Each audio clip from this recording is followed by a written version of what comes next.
So we've looked at customer relationships. Let's look at stakeholder relationships. And remember, we've already identified that stakeholders can include our customers, internal and external. And we'll look at who in a bit more detail in a minute and how we identify them. But just remember what we've covered in customer relationships with the wants, needs, expectations and negotiation, the persuasion, those skills that are needed, those active listening, the questioning. It's all relevant in managing stakeholder relationships as well. So we're going to look at the steps of stakeholder analysis, but the key to stakeholders is identifying who the stakeholders are and determining what their interests are in the process, what their expectations are, what their influences are that they can have on your business. It's usually done by a process of a stakeholder mapping and analysis, and we'll just look at the key steps to that before we look at it in a bit more detail. So it starts with some planning. That's planning what, who, how is it going to happen? Who's going to do it? So have you got any experts? Who's the people who've got the most knowledge that's needed? What resources or data can you gather to help make these decisions, and what is needed to move it forward? From there, we start identifying them, and we're looking at listing relevant groups, organizations, people that, as we said before, have interests, expectations, influences on the business, and we'll look more about how we do that. Once we've got a list, we can then start analysing it, understanding the stakeholders' perspectives or their interests.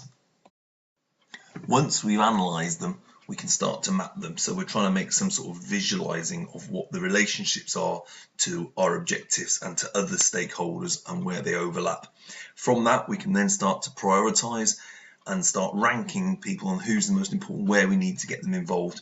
And finally, we can then use that to come up with some sort of plan of how we're going to work with the stakeholders. So setting out what the project's going to do, the project planning, and we'll look at that more when we get to the stage of doing our Unit 310, which is around project management. But we're going to break down that process of identifying, analysing and mapping in the next couple of slides. So that's a simplified process, and we're going to look at that in a bit more detail because there is no magic way to get into, after we've decided how we're going to do it, the planning, there's no magic way of identifying your stakeholders, which is step 2, the most important sort of bit really. It's going to depend on your business, its impacts, the current objectives you've got and who you're engaging with, and as a result of that, it could be ever changing with your business's priorities and the environment in which you're operating, and it will evolve as stakeholders themselves make decisions or change their opinions. But we've already established it is going to include customers, both internal and external.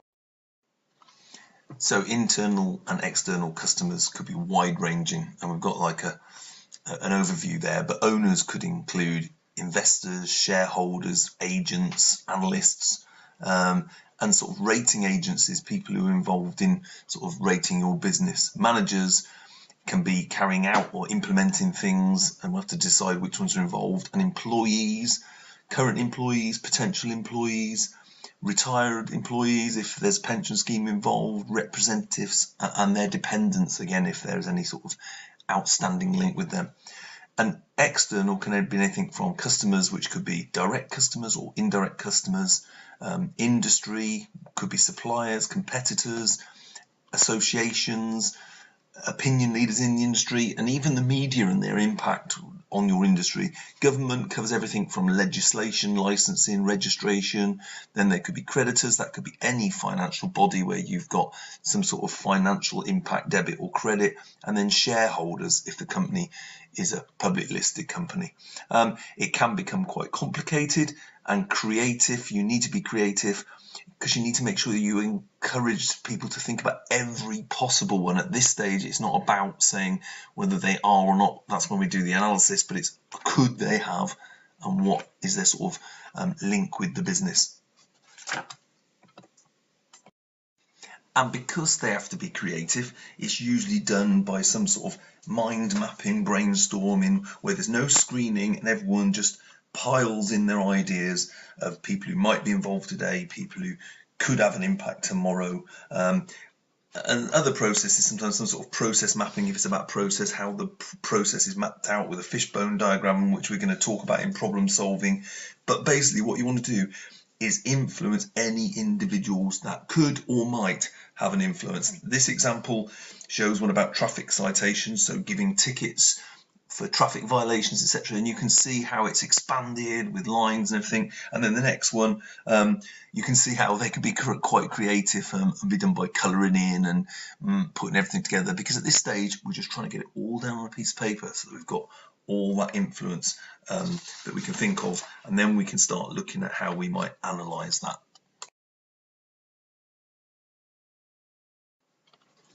So once we've identified them all, as we've just seen, we've done some sort of mind map, we've thrown all our ideas into one pot on a piece of paper and we've looked at all the possibles, we can start to analyse and map their involvement. This is a process of researching and deciding on the areas so that we can analyse the following and sort of process map them out and see where they're going. So the steps will be individual to your organisation, but these are the sort of areas you're going to be looking at. You're going to be thinking about who are they, who do you know in that organisation? So what contact have you got? What's the best possible route in or contact with them? From that, you can sort of also be thinking about what their impact is. For example, have they got low, medium or high, if you wanted to sort of grade them, because at this point we're going to analyse them so that we can compare. And how do they contribute? What is their contribution to the organisation? What are their needs and their wants? What do they expect? All these things are starting to build us a picture of how much influence we have over them or they have over us. For example, are we their only person they've got a contract with? Have we got no influence? Are they the only person that we can get our supplies from? Or things such as that. And then how could they block us? What could they do? And what power do they have over us that could cause us problems? And from that, we can decide on a strategy and approach to how we're going to handle and build relationships with these stakeholders.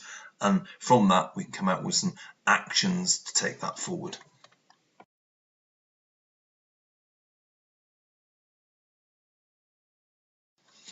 So bringing all that together, really, the analysis is about us making a decision based on the impact they have on our process or our organisation against the needs and the wants of that organisation and us, and the influence we have over them, because that is going to make a massive difference about how we prioritise them and who's the most important based on, say, their influence we have over them or the impact they can have on our organisation. Because those with the highest impact on our organisation that we don't have that much influence over and we can't control, we'll have to decide how important they are. We might like other people, but we've got to work out who's got the most impact and what we can do about it. And from that, we outline our strategy. So really, that is how we analyse our stakeholders. And all that will help us decide on the approach we'll have. So it'll influence our approach to our relationships with those stakeholders. It'll decide whether we're persuasive with them or demanding. It may influence the way we communicate and use the most appropriate form of communication. It may decide when we start informing them and talking to them about what's going on. And it's different to the relationship with customers because we wouldn't perhaps consider those things. And we'll have a look at that in a bit more detail on the next slide.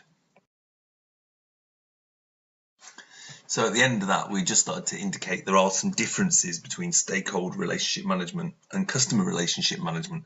The skills are similar for building relationships, talking about communication, how we're going to go about it, etc. But there are some differences in the situation. In the customer service, it's about the customers only. It's a means to an end of satisfying their needs and meeting their expectations, because as we've always said, normally the customer is right, so they hold the power, and that should be taken into account when we're talking about maintaining a relationship. We're trying to keep them on board and we're trying to maximize what we can out of them. Whereas with the stakeholder relationships, it's a means, not the end, and it's about planning and taking into account that shared impact and understanding from both sides about what their needs are and what their wants are and what ours are, and seeing if we can consider these. So the impact against the influence and what is needed by each other's, and we can start to prioritize who are the ones that we need to build the relationship with stronger with. So there's more sharing and there's more about the influence, and from that there would normally be done some sort of risk analysis where we'd make assumptions about the dependency of each side. So very similar in some ways, but uniquely different in others. And we need to remember every customer is a stakeholder, but not every stakeholder is a customer. Some of those people who are stakeholders are just people there who could possibly block things. They're possibly people who could cause us problems, or they're just people that we have influence over or don't have any influence over. So let's recap what we've covered in this session. So we set out with an aim to understand approaches to customer and stakeholder relationship management. And we said that by the end of the session, we'd better describe the skills required to build and manage business relationships. That was stakeholder and customer. We'd describe approaches to effectively build and manage customer relationships, and we've talked about them in a bit more detail. And then we've talked about how to approach management of stakeholder relationships. And we're going to look in the activity, which I'll go through in a second, at how you look at what you've got within your organization, what your customer sort of relationships are and your stakeholder relationships. So the activity revolves around doing some of that identifying and analysis we did.